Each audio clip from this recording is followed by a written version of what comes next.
నా వయసు 14 సంవత్సరాలు. నేను 10వ తరగతి చదువుతున్నాను. అప్పుడే కొత్తగా ప్రారంభించా. ఏంటి తెలుసా? మందు కొడతాం, రెడ్ వైన్ తాగుదాంరా అని ఒక క్రైస్తవుడు అని పేరు పెట్టుకున్న ఒక వ్యక్తి, వాళ్ళ పేరు చెప్పడం నాకు ఇష్టం లేదు, స్నేహితుడిగా వచ్చాడు. వారు ఆంగ్లో ఇండియన్.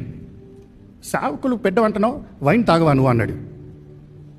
స్కూల్ చదువుతున్నా, క్లాస్ రూమ్లో మందు కొట్టి వెళ్ళి క్లాస్లో కూర్చున్నా. ఎందుకంటే దేవుడు మాకు ఇచ్చిన భారీ శరీరం వలన మేము స్కూల్ పిల్లల్లా కనిపించాం. 10వ సంవత్సరంలోకి వచ్చామంటే 10వ తరగతికి వచ్చినప్పుడు ఎద్దుల్లాగా ఉండేవాళ్ళమే, హైట్గా ఉండేవాళ్ళమే. లిబర్టీ పార్క్ అని మా చెన్నైలో కోడంబాక ఏరియాలో ఒకటి ఉంది, ఒక హోటల్. ఆ హోటల్లోకి వెళ్ళి కూర్చుంటే ఎవరు మమ్మల్ని ఏమి అడిగి చిన్న పిల్లడు అని చెప్పేవాడు ఏమి ఉండదు కదా. దొంగతనంగా వెళ్ళి దొంగతనంగా తాగేసి ఆ రోజు నా జీవితంలోకి పాపము ప్రవేశింపబడింది. అంటే అదేంటో ఈరోజు మందు కొట్టి సిగరెట్ కొట్టి మంచోళ్ళగా అనిపించుకుందాం అనుకుంటున్నారు. ఈరోజు చాలా జాగ్రత్తగా అర్థం చేసుకుందాం. రక్షణ అనేది మనకి ఉచితంగా వచ్చింది. కానీ ఈరోజు నేను కూడా 14 సంవత్సరాల్లో మందు కొడతాం ప్రారంభించిన వాడిని, పాపిని అని తెలుసుకున్నవాడిని. ఏం చేస్తాననుకుంటున్నారు? ఏం చేసి ఉంటాను అనుకుంటున్నారు?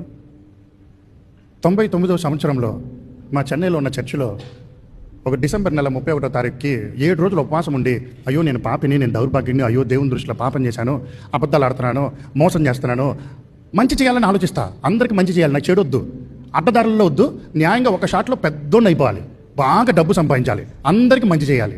ఇది గుణం. చిన్నపిల్లని కదా. సాతానేమో మన మంచితనాన్ని చంపడానికి లాగేసుకుంది. దేవుడు ఈరోజు ఈ మాట ద్వారా చక్కగా తెలియజేయాలని ఆశిస్తున్నాడు. ఆయన మనల్ని అంధకార సంబంధమైన అధికార